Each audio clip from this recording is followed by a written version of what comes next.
Hello friends, again welcome to Horrorland. और आज मैं आपके लिए एक स्पेनिश थ्रिलर मूवी को लेकर आया हूँ जिसकी स्टोरी थोड़ी डिफरेंट। स्टार्टिंग में हम एक रोड के एक्सीडेंट को देखते हैं जहाँ पर एंजल और रिकार्डो एज अ पैरामेडिक पहुँचते हैं और वहाँ पर पड़े बॉडी के पार्ट्स को कलेक्ट करते हैं। जिसके बाद वे दोनों एम्बुलेंस में बैठकर जाने लगते हैं कि तभी एंजल को उस एक्सीडेंट में मरी एक लेडी का हेलुसिनेशन होता है जिसमें वो बॉडी अचानक से उसका हाथ पकड़ लेती है। लेकिन एंजल जल्दी खुद को संभाल लेता है। फिर इसके बाद में हम एंजल को उसके घर में देखते हैं जहाँ पर उसकी गर्लफ्रेंड वानी उसका वेट कर रही थी और कुछ प्रीशियस टाइम स्पेंड करने के बाद वे दोनों इंटीमेट होते हैं। वो दोनों एक बेबी चाहते थे लेकिन उनके रिलेशनशिप को काफी टाइम हो जाने के बाद भी उनका कोई भी बेटा नहीं था, जिसकी वजह से एंजल थोड़ा उदास रह जाता था। फिर नेक्स्ट मॉर्निंग एक ओल्ड लेडी को एक्सीडेंट से रेस्क्यू करने के लिए एंजल जाता है जहाँ पर वो उसकी कीमती चीजों को उसकी सिटी के एक लोकल गैंगस्टर को बेच देता है और वो उसकी वेडिंग रिंग को फोन में किसी का मैसेज आता है जिसे देखकर एंजल उसे रिप्लाई देने का बोलता है। लेकिन वानी उसको बताती है कि मैं रिप्लाई बाद में कर दूंगी और उसे सुनकर एंजल को उस पर थोड़ा शक होता है और इसके बाद में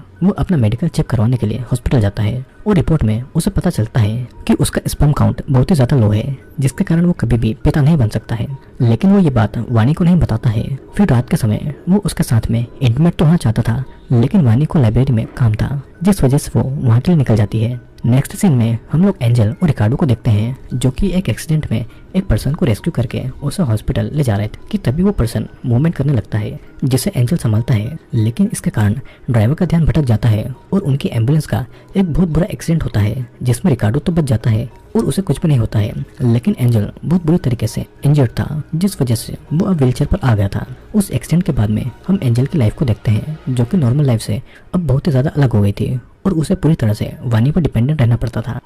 अपनी मेडिसिन, अपने खाने, सब चीज़ों के लिए। लेकिन वानी भी यहाँ पर उसका पूरा सपोर्ट करती है और वो उसकी हर छोटी और बड़ी ज़रूरत का ध्यान भी से लाइब्रेरी जाता हुआ देखते हैं जहाँ पर एंजल उसे पूछता है कि तुम इतनी अच्छे से तैयार होकर किससे मिलने जाती हो, और ये सुनकर वो उसे इग्नोर कर देती है और वहाँ से चली जाती है। एंजल को ये बात बिल्कुल भी अच्छी नहीं लगती है और वो अगले दिन एक हैकिंग की ट्रिक को यूट्यूब से सीखता है जिसके बाद वो वानी के फ़ोन में एक सॉफ्टवेयर को इंस्टॉल कर देता है जिससे कि वो वानी की कॉल रिकॉर्डिंग, चैट्स और कैमरा सब कुछ एक्सेस कर सकता है। अगले दिन हम एंजल को एक्सरसाइज करता हुआ देखते हैं जिससे कि वो अब धीरे धीरे रिकवर हो रहा था और उसी दिन उसके घर पर रिकार्डो आता है जो कि एंजल से उस एक्सीडेंट के बारे में सॉरी बोलता है। लेकिन वो उससे काफी रूडली बात करता है क्योंकि उसे लगता था कि रिकार्डो के कारण आज उसकी कंडीशन है और उसे ऐसा बोलता देखकर वानी को अच्छा नहीं लगता है। लेकिन एंजल कहता है कि उसकी ही वजह से मैं आज व्हीलचेयर पर हूँ और वो आज बिल्कुल ठीक है। अब हम एंजल को देखते हैं जो कि वानी के फोन में उस सॉफ्टवेयर की सेटिंग को कर देता है और अब वो वानी के मोबाइल फोन की सारी डिटेल को अपने लैपटॉप से एक्सेस कर सकता था। उसी रात को एंजल जब अपने बेड पर सो रहा था तो उसके पैरों में बहुत दर्द होता है जिससे कि वो बेयर नहीं कर पाता है और उसके नेबर का डॉग भी उसे काफी अपने नेबर के पास उसके डॉग की कंप्लेंट करने जाता है जिसके जवाब में वो ओल्ड मैन एंजल से कहता है कि उसकी वाइफ की तबीयत बहुत खराब है जिस कारण उसे आधी रात को हॉस्पिटल जाना पड़ा था और घर पर किसी के भी नहीं होने की वजह से वो सारी रात भुगता रहा। और हम एंजल को उसकी एक्सरसाइज वाली नर्स जिसका नाम सेंड्रा होता है उसके साथ देखते हैं जहाँ पर वो उस दिन ज्यादा एक्सरसाइज नहीं करना चाहता था और उसे थोड़ा वर्कआउट करवाने के लिए सेंड्रा उसकी व्हीलचेयर को उससे दूर रख देती है और एंजल अपनी व्हीलचेयर पर जाकर बैठ जाता है।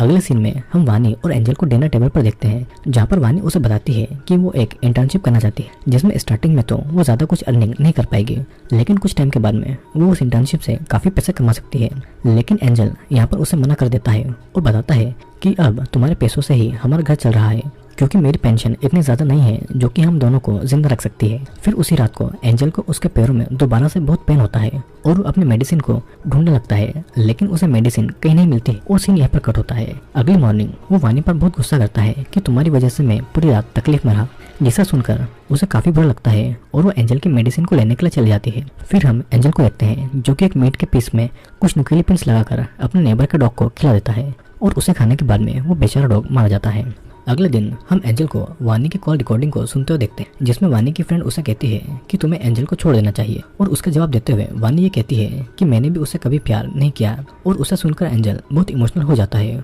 और वो उस रात को वानी के साथ एक क्वालिटी टाइम स्पेंड करने के लिए अपने घर को सजाता है और उसके लिए एक ड्रेस भी लेकर आता है। फिर वानी जब घर आती है तो एंजल को ये सब करता देखकर वो काफी ज्यादा खुश हो जाती है और एंजल के दिए हुए ड्रेस को भी पहनती है और वो दोनों अब इंटीमेट भी होते हैं। फिर रात में जब एंजल शॉवर ले रहा था तभी वानी के फोन पर किसी का कॉल आता है और उसका नोटिफिकेशन एंजल के लैपटॉप पर आ जाता है और उसे वानी देख लेती है और वो उस सॉफ्टवेयर के बारे में जान जाती है। उसे जानने के बाद में वानी को बिल्कुल भी अच्छा नहीं लगता है और वो अपने सारे कपड़े वहाँ से पैक करके वहाँ से हमेशा के लिए चली जाती है। और एंजल जब बाहर आता है तो वो वानी को दिया हुआ उसका ड्रेस देखता है और अपने लैपटॉप में वानी के कॉल का नोटिफिकेशन दिखकर वो समझ जाता है कि वानी नहीं है। और अब एंजल अकेले ही अपनी लाइफ को मैनेज कर रहा था, लेकिन वो एक्सरसाइज करना नहीं छोड़ता है क्योंकि उसे बिल्कुल भी अच्छा नहीं लगता था कि कोई उसे डिसेबल बोले। फिर एक दिन उसे वानी नजर आती है और वो उसका पीछा करता है, जहाँ पर वो देखता है कि वानी का अफेयर रिकार्डो के साथ में चल रहा है। उसे देखकर उसे बहुत ही गुस्सा आता है और वो उन दोनों को एक क्लिनिक के बाहर बैठा देखता है, क्योंकि रिकार्डो और वानी काफी टाइम से रिलेशनशिप में थे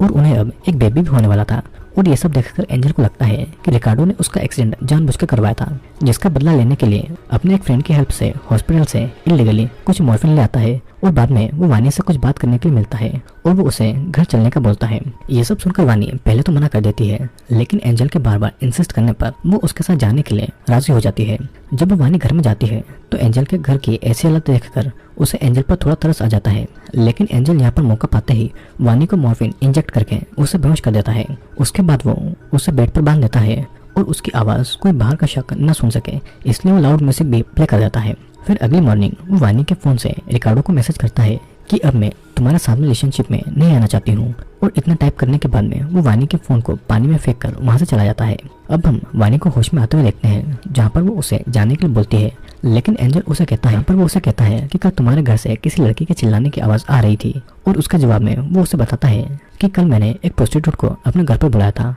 और उसकी बात को वो ओल्ड मैन सच मान लेता है और वहां से चला जाता है। अगले दिन जब एंजल सेंड्रा के साथ में एक्सरसाइज कर रहा होता है तो काफी ज्यादा खुश था और सेंड्रा उसकी खुशी की वजह पूछती है तो वो उसे बताता है कि मेरी गर्लफ्रेंड प्रेग्नेंट है। और उसके बाद हम नाइट का सीन देखते हैं, जहाँ पर रिकार्डो एंजल की बिल्डिंग के नीचे खड़ा हुआ था और उसे देखकर एंजल उसके पास आता है और रिकार्डो यहाँ पर उसे उसके और वानी के रिलेशनशिप के बारे में बताता है और पूछता है कि कुछ दिनों से वानी गायब है और क्या तुम्हें उसके बारे में कुछ पता है। और जवाब में एंजल उसे मना करके वहां से चला जाता है। अब हम एंजल को वानी से बात करते हुए देखते हैं, जहाँ पर एंजल उससे कहता है कि तुम्हें जाकर शावर लेना चाहिए, लेकिन वानी के लेग्स मॉर्फिन के ओवरडोज की वजह से पैरालाइज्ड हो गए थे और उसे तकलीफ में देखकर एंजल बहुत खुश था। यहाँ पर हम देख पाते हैं कि उस एक्सीडेंट के बाद में एंजल का बिहेवियर काफी चेंज हो गया था और वो ऑलमोस्ट एक मेंटल पेशेंट ही बन गया था। फिर वो वानी से उसके बेबी के बारे में बातें करता है और यहाँ पर हम उनके बेड के पास में ही एक बेबी के बेड को भी देख पाते हैं। और मौका देखते ही वो एंजल के सर पर शराब की बोतल से अटैक करती है और वहां से भागने की ट्राई करती है, लेकिन एंजल उसे दोबारा से पकड़कर बेड से बांध देता है।